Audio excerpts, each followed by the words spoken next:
All right, it's 12:05. I think we should kick off.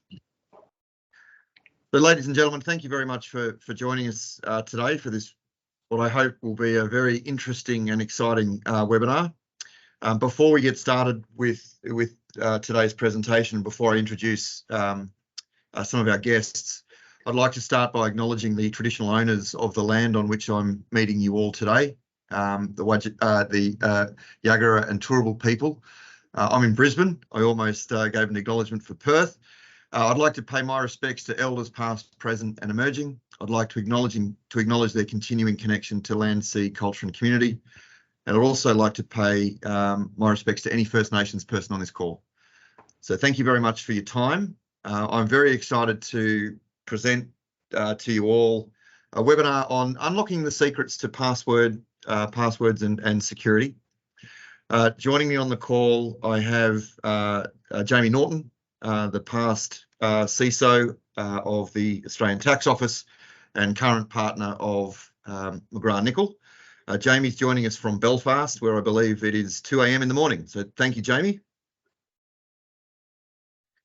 I'm also joined on this chat with Daniella P, a dear friend and supporter of Baidam Solutions. Daniella is the Group Security Officer for Flight Centre Global, and Daniella's role encompasses not only cybersecurity but also governance and risk. So thank you for your time, Danny. Dr. David Stockdale is joining us also from Brisbane today. He is the Chief Information Security Officer of the University of Queensland, one of the universities where we have provided a lifetime scholarship for Indigenous students studying STEM. Dr. David is also the Director of AUSCERT, Australia's incident response capability. Welcome, Doctor. Jamieson O'Reilly is one of Australia's foremost experts in ethical hacking, red teaming, and has had a long history of the responsible disclosure of vulnerabilities in some of our prominent systems, both here and overseas. So I'd like to welcome Jamieson O'Reilly. And finally, Frank Abagnale Jr. We are delighted to have Frank on this panel, specifically to talk about the role of technology in preventing fraud in the past and how that's going to evolve into the future.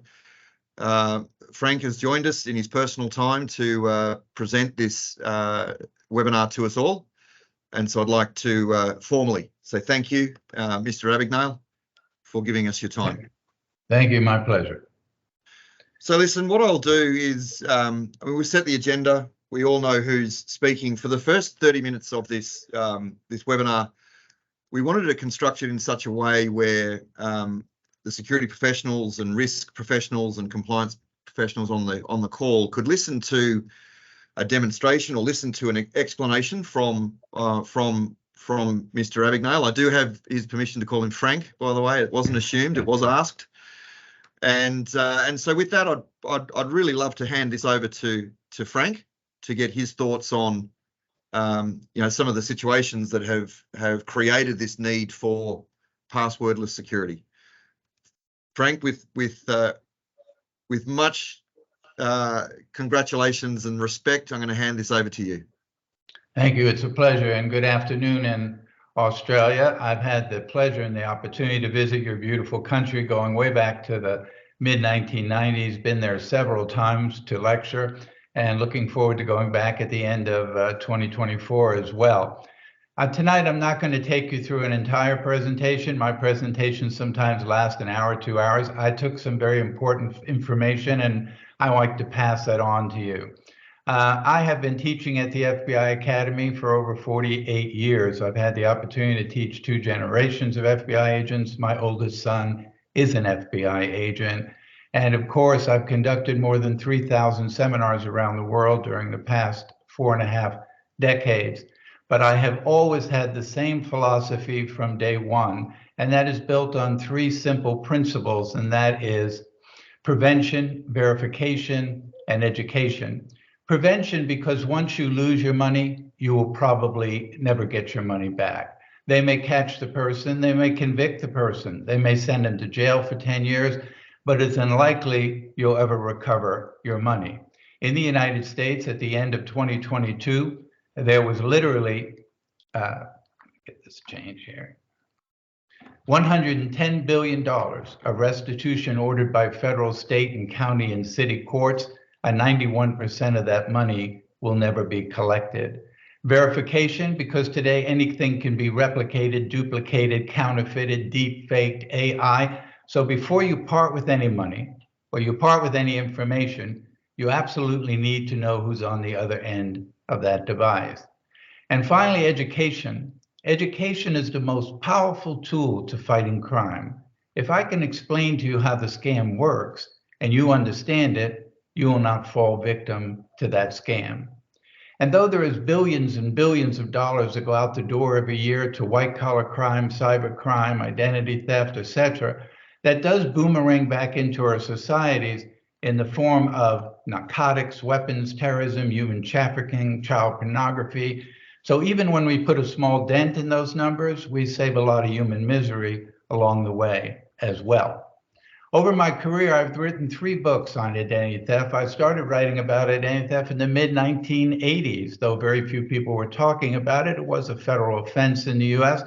And so I wrote a book dealing with identity theft. Back then, it was totally different and much more difficult to do, time-consuming, required a lot of research. So there were very few people who committed that crime. But then the internet came along, and the internet made it a worldwide crime, a very simple crime. And consequently, today, we have more than an increase of 73% of identity theft since COVID and continuing past the time at COVID. And of course, when we look at identity theft and we start to, see if I can bring this back up here.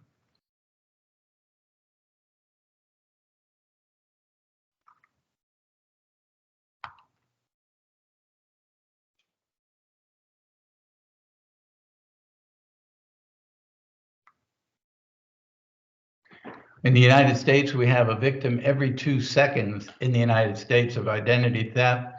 And worldwide, when we look at those numbers of identity theft today, we see in 2018, there were 3.6 billion identity records that were compromised.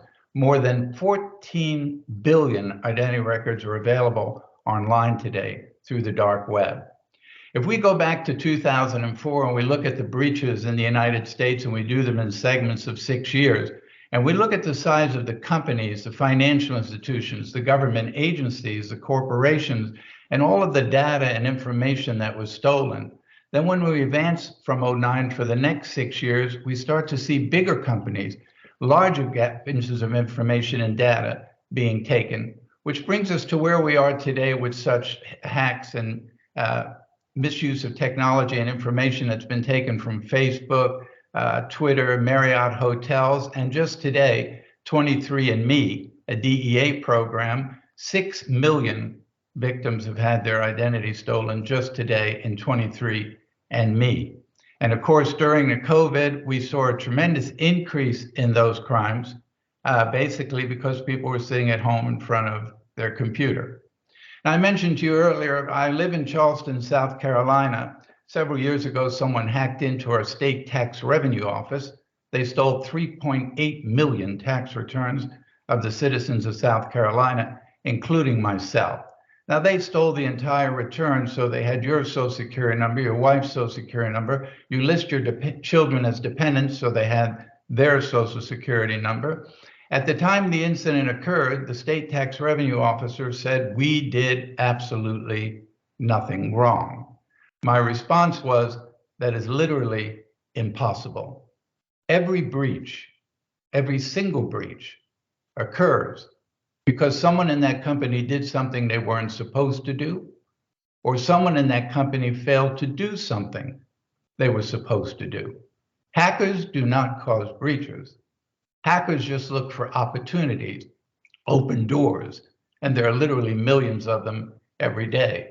In the case of South Carolina, after a Secret Service investigation, it was determined that a contract employee took home a laptop they shouldn't have taken home, opened it in an unsecure environment, and the hacker got in and stole 3.8 million tax returns of the citizens of South Carolina.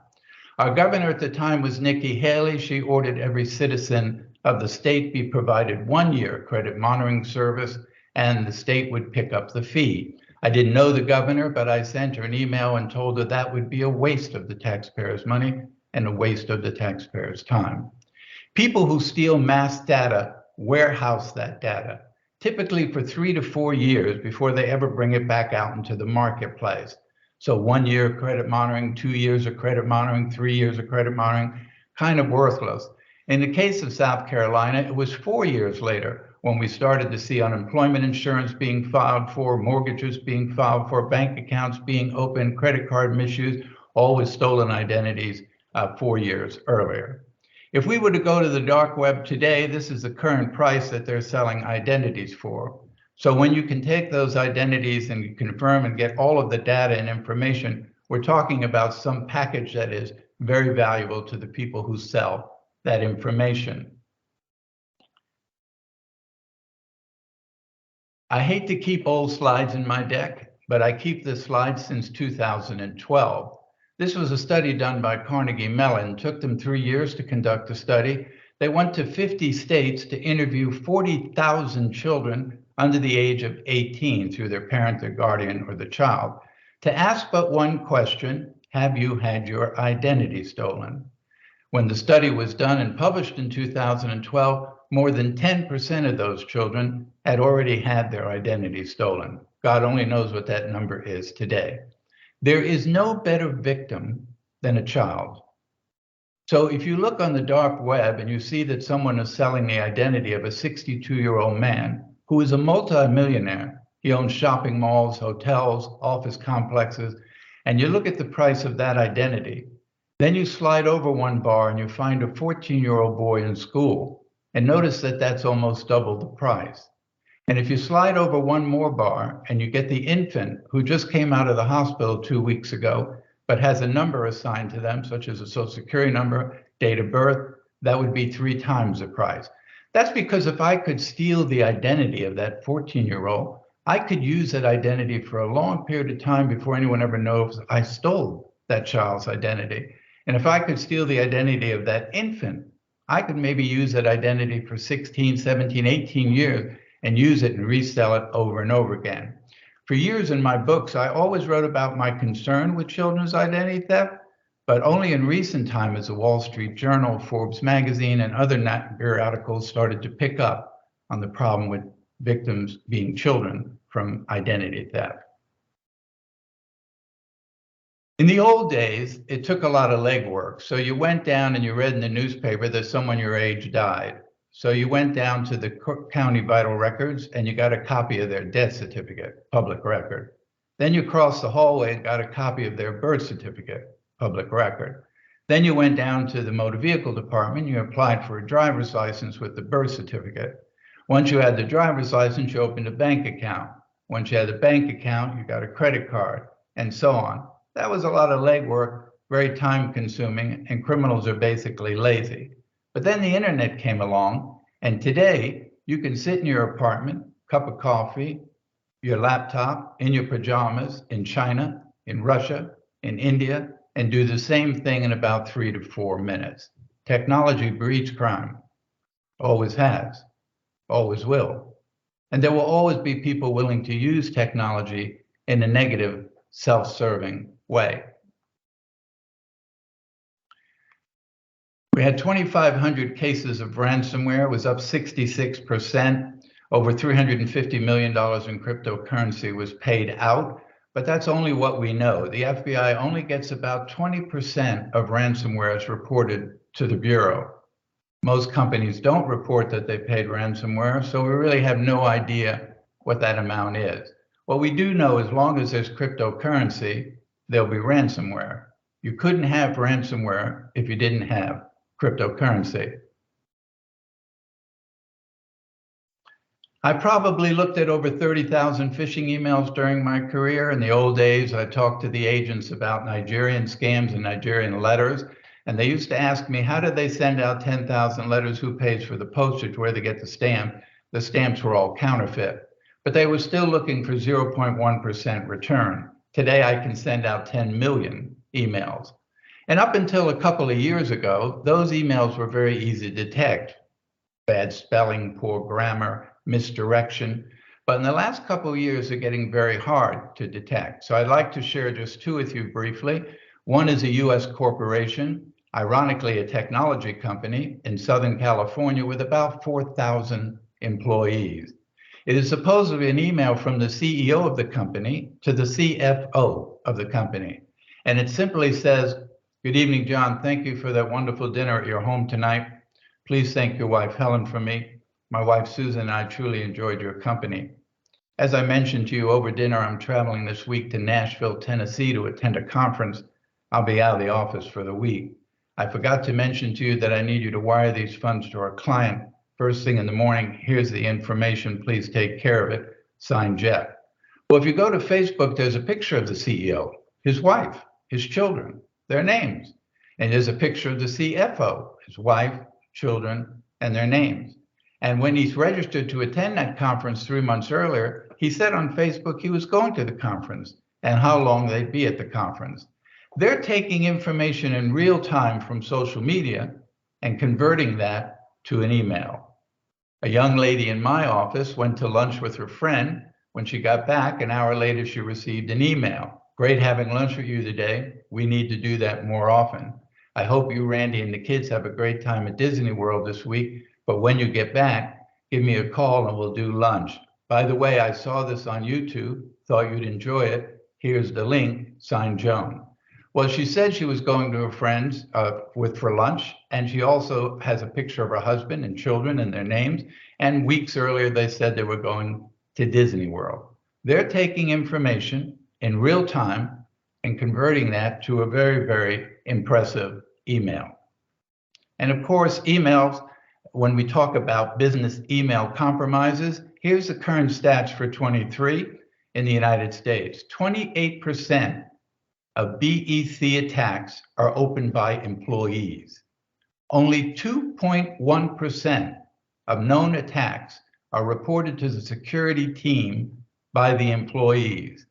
Entry-level sales associates read and reply to text-based BEC attacks 78% of the time. And between H1 and H2 of 2022, there was an 81% increase in the number of BEC attacks. Of course, phishing is nothing more than social engineering. I did it when I was 16 years old. Of course, I didn't know I was social engineering anyone. And the only thing I had to use was a telephone. It was the only form of communication. Today, there are many forms of communication. But there is no technology. There never will be any technology, including AI, that can defeat social engineering. You can only defeat social engineering through education. So when I call the bank's call center, it is easy for me to turn the call around and start gathering information rather than giving information if the individual in the call center has not been taught about how to recognize social engineering. People are honest, thank God, and because they're honest, they don't have a deceptive mind. So they don't realize that the conversation is turning and that I'm basically social engineering that client or that customer. A perfect example in the United States is people feel very easy about giving you the last 4 digits of their social security number. No problem. But I would then further to say, "So Mrs. Jones, you have a real Southern accent." "Oh yeah, I was born in Alabama." "Oh really? You know, you kind of sound like you're my age because I'm 58. "Oh no, I'm a little older than you, I'm 62. That's the first 3 numbers of the social security number. That's the formula they use to take that information. Then I left with 2 digits in the middle of the social security number, which are easy to manipulate. It's a great example of social engineering. You know, I can go in any company in the world, doesn't matter where it is. I don't care if it's a Fortune 100, Fortune 500, or just Frank's plumbing shop with 12 employees, and I'll find the same soft spots.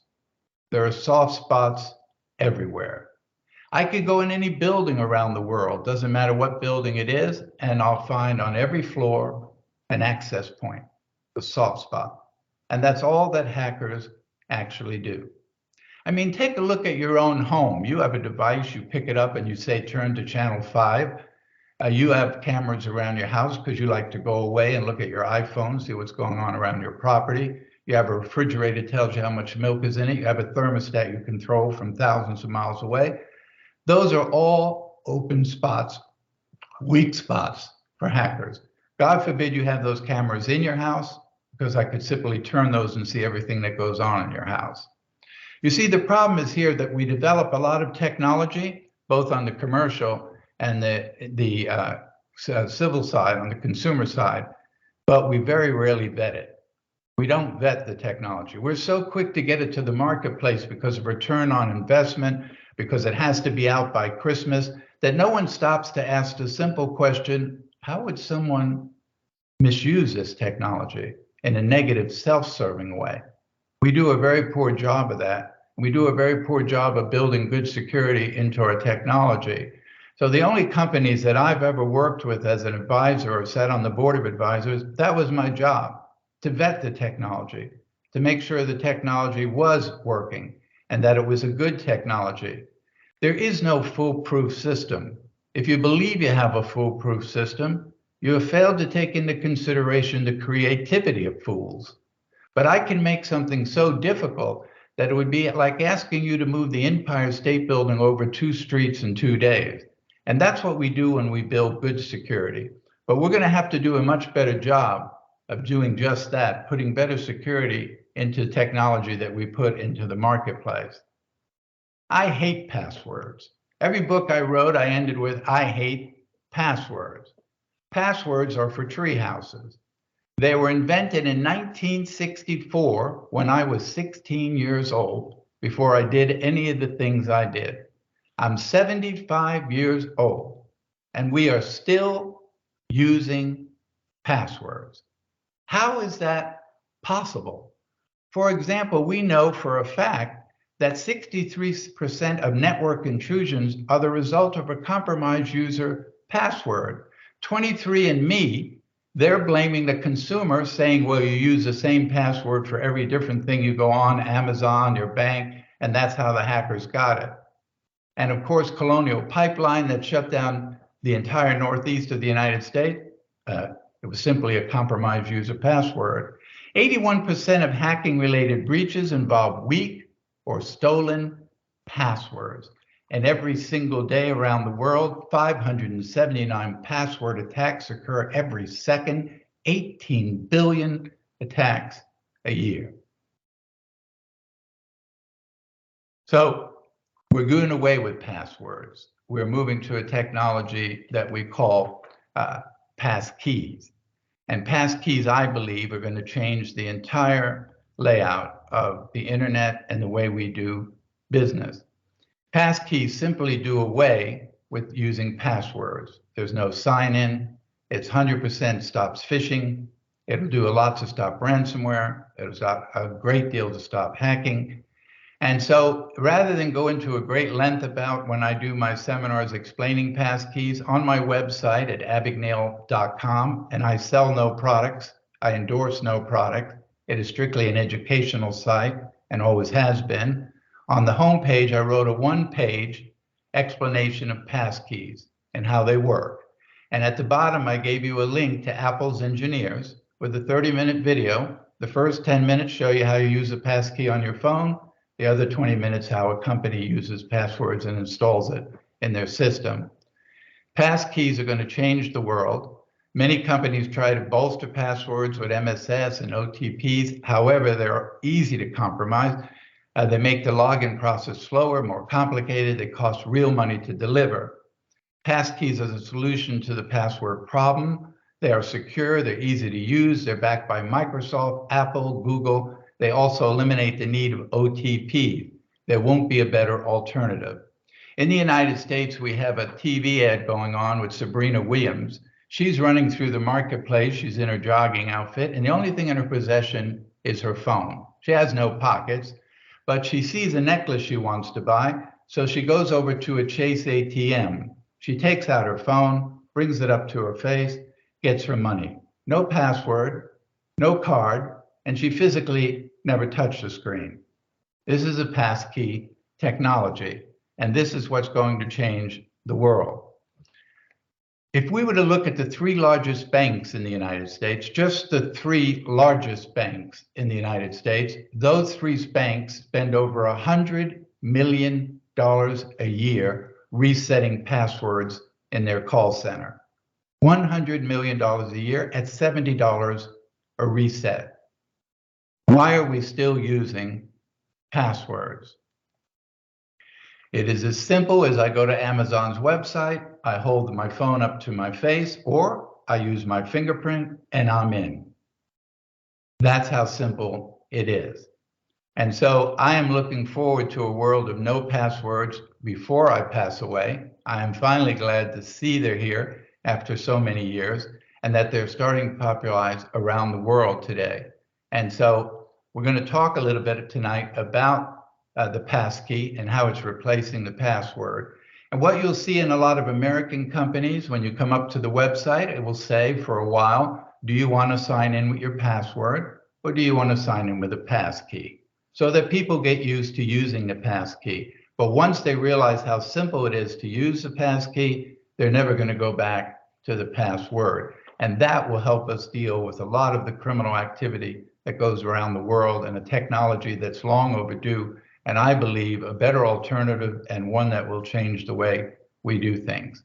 I'm going to go ahead and stop sharing so I can leave it out so that we can take some questions about what we spoke about.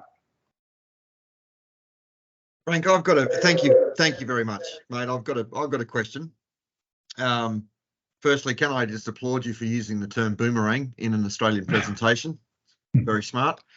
But I watched a video of you before we started our business back into 2018, and the video was of you addressing and I believe it was a team of Google graduates. And you told a story about the credit card and how you were increasing your children's credit rating by always buying things on card, not using your own details. But at the very end of that presentation, Frank, you mentioned this word Trusona. You said, look out for this business called Trusona. Could you just spend 5 minutes explaining the role between yourself, Trusona, and passkey?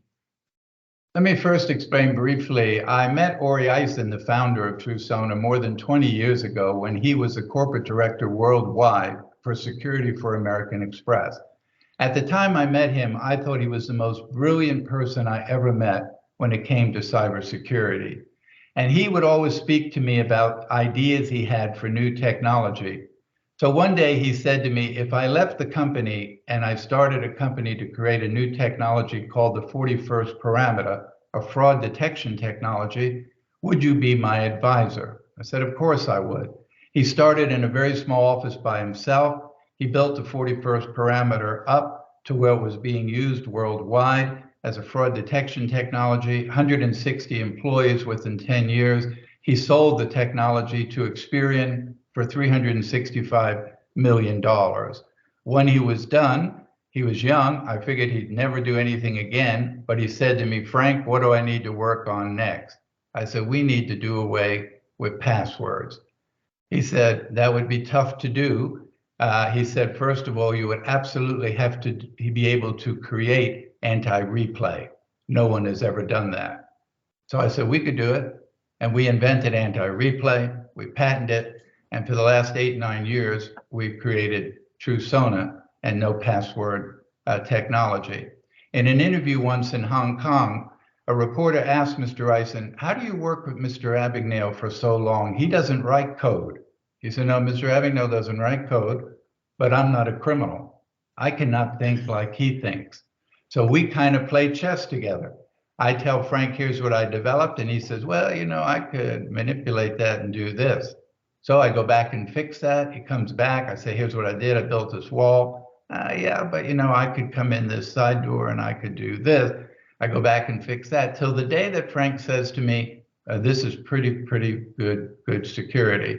But we go back and look at it almost every 90 days to make sure that we're not missing something, that something new has come into stream that we have to look at. And that's how I work with him and have worked with other companies. And that's how I sit on the board of advisors at Trusona for the last 8 years. And we developed this wonderful technology. Thanks, Frank. That was a cracking answer. I might ask a question of Danny, if that's okay. I'm going to put Danny on the spot, and I'm going to focus on one of Danny's favourite subjects, which is GDPR and privacy. If I ask you something, Danny, that you don't feel comfortable in asking, I'll take a note, and you can come back to me, and I can put it out to the audience. But Danny, I'm going to ask you a question around regulatory compliance and privacy laws. Now, the GDPR, or the General Data Protection Regulation in the EU, is impacting global data privacy practices. So if that's the statement, then the question would be, and I know I'm putting you on the spot, mate, so do your best, but how are emerging privacy laws shaping the future of authentication technology? Thanks, Pip. No, look, I don't think you put me on the spot too much. This is actually something we spend quite a bit of time thinking about within the group, because Frank, 100% agree. We need to do away with passwords, and often the solution to that, or aside from FIDO tokens, which is the ultimate, is biometrics and making that available to users. But one of the things that we reckon with, certainly as an organisation, is when you change to biometric authentication across an organisation, is you in some cases remove the ability for employees to freely consent around the disclosure of what is personally identifiable information. That goes to the consumer side as well. So it's one area where I think there's an important balance to be struck between security and privacy legislation that is coming through.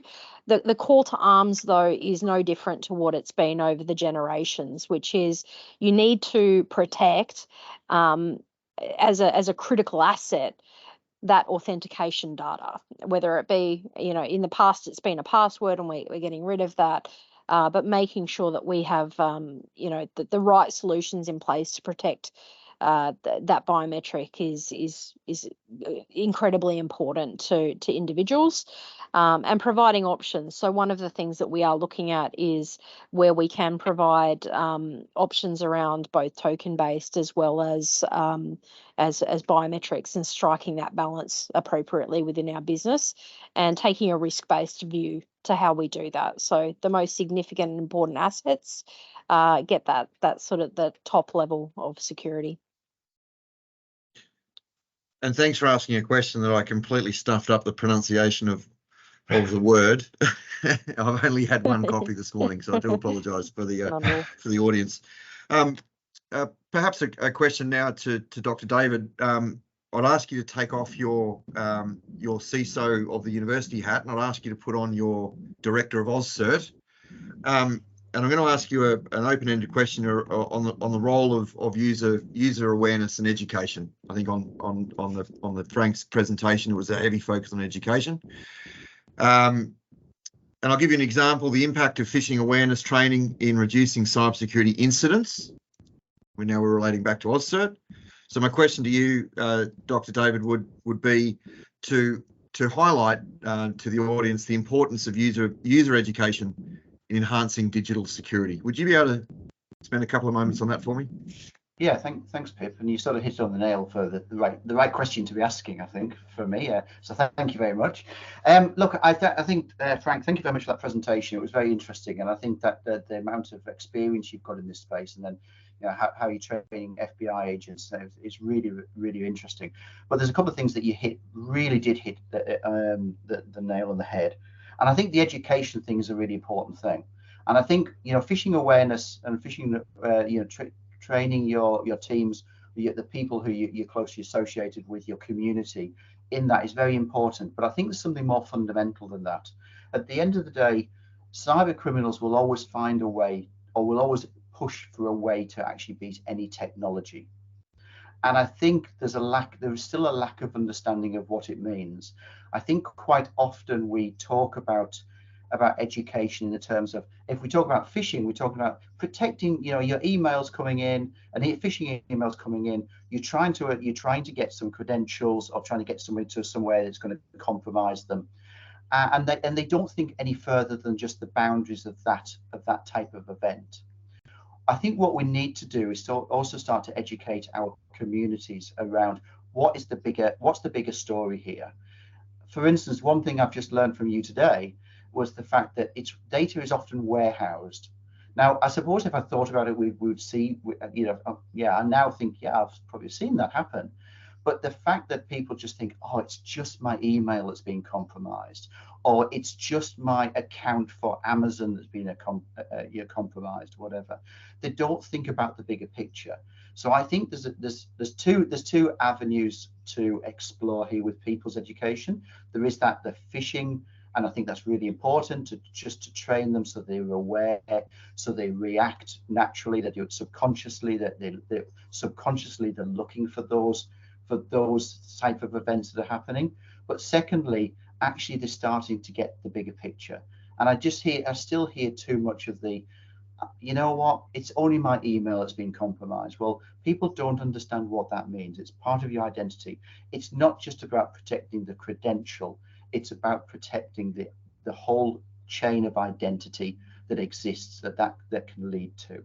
So I think that, you know, I'm not sure if I've just gone on a bit of a rant here, Pip, or whether I've answered some of your questions. But identity is really, I'm really passionate about identity as well as security and data. So I think it's just, and education is one of the few ways that we're going to make a massive change.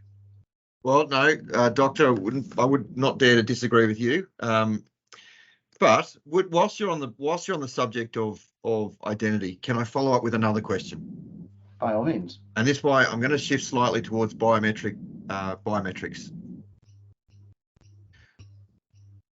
What do you think the implications are of widespread biometric authentication on privacy and security? Well, I mean, again, to actually do do any sort of biometric authentication, you've got to then hold biometric data, and therefore it's another piece of data that is subject to be lost. My big fear, if we project it further in past the fingerprint and the facial recognition, you know, we just recently seen a compromise of a genetics company, a company that actually connects genetic information. You know, at what stage do we go past the sort of the obvious biometrics and go to an even bigger thing? But that data has to be held. If that's held, that's more data about you. That data can be used, often can be used against it. As to Frank's point earlier, you know, criminals will actually utilize anything they can get to exact what they want to achieve. So I think there is some massive implications about it. How it's held, what if it's compromised in itself, what it can be used for, is something that we need to very much consider. Thank you very much. Frank, just across to you again around, I mean, you know, you're sitting on an advisory board. Sorry, you're on an advisory board for a technology that deals with passwordless security. Can I cast your memory back to 2012, and we're going to talk about the LinkedIn breach. There were 6.5 million passwords that were stolen. I think I know the answer to this, but I would like to hear it from you. But how are businesses today adapting to the vulnerabilities of a traditional password enabled system? They're slow to react. Some don't want to make the change. They don't want to spend the money to make the change. It's not a priority for them, so it ends up at the bottom of the list. But I think what will happen, we're seeing Amazon now move to no password technology, or replacing with a pass key, as more and more companies and airlines and people that use those websites constantly start to see that you can get on there without having to sign in and have a password and have 3-5 pages of sheets or passwords to remember. They're going to start to realize how easy it is, and also how much safer it is. to use a passkey. I mean, Apple recognized this, Google recognized this, Microsoft recognized this, and so we are moving, as we always do, to another stage of technology, and I hope that we'll get beyond even better than that as the years go ahead. But for now, I think the passkey is the future, and I think that it's now just convincing companies to start using the passkey. And I know that Chase vetted that technology for 3 years before they put it into their ATMs. So obviously, companies need to look at it. They need to feel secure with it, and then they need to make sure their customers are secure with it. So that's an educational process. And like anything, change is hard to accept by some people, but when people realize it's for their good and their safety, I think it will catch on very quickly. Yeah, thank you. Now, to the audience, I will be opening up the audience to ask some questions of anyone on the panel, including Frank. They will be moderated by some of our technical guys in the back end, so feel free to use the Q&A to ask some questions. I'd like to spend a bit of time just opening up the panel. Jamie, question for you around the future of authentication in IoT. Smart locks using fingerprint and voice recognition in home security systems. Now, I do know that you do enjoy a good security system at your home. How will the Internet of Things change the landscape of digital auth? That's a good random question to pose. Well, I mean, I think OT and IoT we're seeing is quite a soft underbelly of the internet. I mean, there's a lot of embedded devices sitting out there in homes. Cameras, I think Frank mentioned before, are a great example where what better way to monitor some of your potential victims and to actually see what's going on in their homes. And I know Jamieson's obviously mentioned, we've had conversations about this before as well. I mean, it's just an open slather, really, a very unprotected environment sitting at the very heart of people's everyday lives. So I think the risk there is huge, and we've already started to see some breaches involving that, in the corporate side as well, whether it be in manufacturing. We've seen OT type breaches in that space. So I think the auth question is interesting in that you can't really, well, you can embed a password, it does get done, but it's unfortunate once you embed a password in a device like that, it's only as strong as the length of time it takes for that password to be breached. So the idea of a passkey where you're doing an end-to-end sort of authentication using a cryptographic algorithm is far stronger than just the standard sort of embedded password. So unfortunately, we do see that it's the lowest common denominator out there, where they are just going with something that's cheap and easy and throwing it out there. But I think increasingly with some of the cybersecurity strategy here in Australia is starting to mandate controls around that, and I think we'll see the onus put firmly back on manufacturers to actually make sure that those devices are up to speed and are using effective security measures and not just doing things like embedding passwords into the firmware and throwing all the risk back on the consumer. Well, in your role, I might ask you a question that you may or may not be able to answer, but in your Frank, in his presentation, used the example of the time and the cost it takes some of the bigger organisations to reset passwords. But is this the right audience for perhaps you to comment on some of the delays that Australian consumers would experience in call centres that you've seen from perhaps a government's perspective? You mean in a post-breach type scenario? Well, I'm trying to think, like, there are critical times within the ATO that calls into a call centre would ramp up, towards the end or towards the beginning of tax time. I was just wondering, how perhaps you would see the introduction of a system that would shorten that delay, that validation delay. Perhaps you'd seen it in the ATO, or perhaps you'd seen it in other government agencies.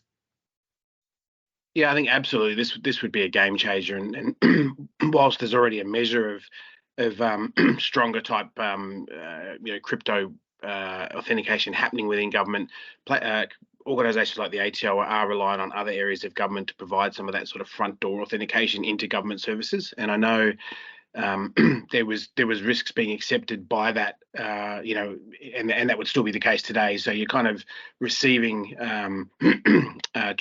user data effectively offloaded from other areas of government that you have to trust to a degree. And I think we were already doing things at that time where we were almost second guessing some of that authentication traffic coming through and running either parallel checks or other types of checks in the background on different transactions. So I think something like passkeys would be a game changer, because it allows us not only to or would allow the ATO not only to actually make be a lot more certain of those credentials, but also the current state of them, I suppose, is that it hasn't been the integrity of that transaction is a lot higher, because you know that it's actually that individual sitting behind it cryptographically, and it's not a stolen password or a stolen credential. So to give you an idea, whenever there was a credential breach like a LinkedIn or like something more I guess pressing in Australia, like an Optus or a Medibank or something like that, in the background there would be an additional escalation of tax file numbers and other things we'd have to put holding watches on to make sure that if we started to see those credentials being replayed against the tax office, that we could have a high level of alerting and risk on those. So we were sort of taking other measures to try and make sure that we weren't just going to have mass replay attacks against government institutions, but something like passkeys just gives you that, it's phishing resistant, I guess, so to steal a credential is almost impossible under the passkey scenario. So I think that changes the game significantly. Yeah, thanks, mate, and I appreciate you answering that question. I know I put you on the spot on that one, but that's what I like to do. I've got a couple of questions coming in from the audience for Frank, but before we branch over to that, Jamie, I'm just going to tap into some of your experience, particularly around some of the good works that you're doing in the financial institutions. But if we're just to focus on AI and machine learning authentication, MasterCard's use of AI for real-time fraud detection in credit card transactions. So that's what I'd like to get your opinion on. But what role? You told me a story the other night about how you thought that you were breaking into a system, but it was actually not. The system was breaking into you, and you picked it up. But what role will AI and machine learning play in the future of authentication? Yeah, I think first of all, thank you, Frank. I'll use this opportunity to thank you again for signing the book. Thank you. For anyone that wasn't aware, I asked Frank to sign a book with a particular message that's very close to me, which is never stop thinking outside of the box. Growing up on the streets of Sydney, using hacking as a method of survival, I have often looked at Frank's story as a bit of a role model.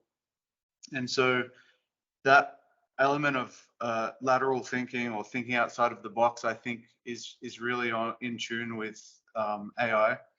As specifically, something else Frank mentioned, that technology breeds crime. So with the introduction of AI security measures, we've already seen criminals and attackers using that as a double-edged sword. So using things like AI and ML models to clone voice fingerprints or voice biometrics.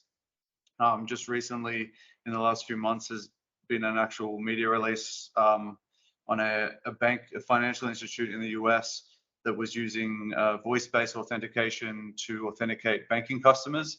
And with about $20 and a subscription to an online AI ML subscription service, a journalist who wasn't particularly technical was able to record their voice and then use a GUI-based AI system to fool the bank into allowing them into their account. So I think although AI and ML is also increasing the security, it can also be used as a double-edged sword when attackers use lateral thinking to apply the same technology. Cool. Thanks, man. Well, look, I'm conscious of time, and I'm conscious of Frank's time and all your time. So I'm going to ask a couple of questions from the audience directly to Frank. Or if someone has a question in the audience and they would like, Jamie Norton or Jamieson or Dr. D, please keep them coming. I've got about 20 of them coming through now. A specific question for Frank. I'm going to read this from a text, Frank. So initial validation of the user's identity must be proven 100% in a centralized biometric system. Given that biometrics will oftentimes be treated as definitive ID and explicitly trusted, or implicitly trusted, I should say. To Frank's point, a fake digital ID can be in process already for usage at a later date. So that's probably a tough question to ask, and I'm just waiting for that to come through on the Q&A because it's going to be better than reading it out on a text on my phone. So Frank, just excuse me whilst I get this Q&A up and running. We'll press pause on that question I just read out, because if I can't make sense of it, then how on earth is Frank going to make sense of it? But here we go. Question for Frank. And you know it's coming from an Australian audience. Great insights, mate. In your opinion, what are the most effective strategies for educating individuals and employees about the overall cybersecurity awareness? Today, there are a number of companies that here in the US that I've created videos for and educational programs for that they use for training bank employees and people about teaching social engineering, and so that they understand how social engineering works. So there is programs out there to help people understand how to use those types of educational training programs to help them in their work, and to help them understand how criminals use that technology and use that social engineering to get information from them. So there are programs out there. We have to do a much better job of doing that. Again, there are still a lot of companies and a lot of businesses who don't train and educate their employees. So that's always the weakest link at those companies, and that's what makes them very easy to manipulate. You know, when I look at Australia and the Australian government, and then I look at the US government, Australia's government is 1,000 times more secure than the US government. The US government last year gave away over $200 billion in fraudulent claims just over COVID. $200 billion of the taxpayers' money. Many went to Nigerian scams. They're using outdated computer systems, and they basically have come to where criminals around the world say, who has all the money? US government. Who's the easiest to steal from? US government. And they have become a huge target of criminals around the world. So I think that Australia does a much better job. It is a smaller country, but it does a much better job of protecting their citizens and creating and looking at technologies that help their citizens, help preserve their security. The US government is using computers from back in the 1970s, in which there are nobody to work on them because they're all dead. Nobody understands how they work. So it's just amazing to me. So today when people say to me in the US, who do you trust more with your money, your bank or the government? I say my bank. Someone like Chase spends more than $500 million a year on technology. Then they bet that technology for 2 or 3 years. The government just every year goes through the same losses every year, year after year. 10% of every payment made by the government, whether it's a national disaster, FEMA, unemployment insurance, Medicare, goes to fraud. And it never changes. They don't drop it down to 7% or 6%. And so consequently, criminals have realized they're an easy target. So Australia never wants to be an easy target. So I'm 100% behind all the good things they do to keep their folks safe. Lovely. Thanks, Frank. And look, we've got time for one more question, and this is going to be a question from me. I had a chat with Frank before the attendees came on, and I explained to Frank the unique nature of what we try and do here at Baidam, and how we are really focusing on this power of diversity and inclusion. But what I spoke to Frank about was the power of diverse thinking. And a question that I would love to hear from Frank was, mate, was one of the reasons why you were so successful in evading the police come to this idea that you just thought differently from the other guys? Absolutely. I mean, I looked at everything differently. For a perfect example was when I started cashing checks, I had no idea what the numbers on the bottom of a check meant. So I went to the library and I looked up the routing numbers, and I understood that there were 12 Federal Reserve banks. They go east to west, 01 being Boston, 02 being New York, 12 being San Francisco. So I realized to create float, I could simply drop that in a New York bank's check, that 02, and replace that 0 with a 1, so that when I cashed the check, it would be forced to go all the way to New York or even to Honolulu if I wanted it to, before they'd ever realize it was a forged check. Then they'd have to send that check all the way back. That took the time to research and study and use creativity to how I would change that. I also worked on the idea that systems were not very foolproof and that people didn't really pay a lot of attention to security. A good example is that in everything I did, I didn't premeditate. I would see something and they'd say there was an opportunity there. So I opened a bank account in Chicago with $100, knowing that the bank would mail me 200 printed checks. And I gave phony identification. And when I went in to open the account, I used some phony ID, and the new accounts person said to me, here's some temporary checks. In about 10 days, the printer will mail you 200 printed checks with your information. So I was an inquisitive young person. I said, well, I noticed you didn't give me any deposit slips. Oh no, they come with the checkbook from the printer. But what if I want to make a deposit in the meantime? Well, if you go over to that table in the middle of the lobby, you'll see they have deposit slips. Just take a deposit slip and write your account number in I just gave you and use those till you get your printed one. So I walked over and I took a stack of them off the shelf. I went back and I kept looking at them and I thought to myself, wonder if this would work. So I bought a magnetic encoder, a Burroughs 1000 encoder, and I basically encoded my account number on the bottom of every one of these deposit slips. Then I went back to the bank, put them on the shelf, and everyone who came in put their money in my account. Because instead of reading the optical read, it read the MICR read and put the money in. So a lot of the things I just thought of and was very creative. And criminals, there are still criminals today who think it that way. They look for the loophole and the things to manipulate and get around things. So we have to be better thinkers. And that's why we have to close those loopholes. We have to see the loopholes ahead of time and get to them before they figure out how to use those loopholes.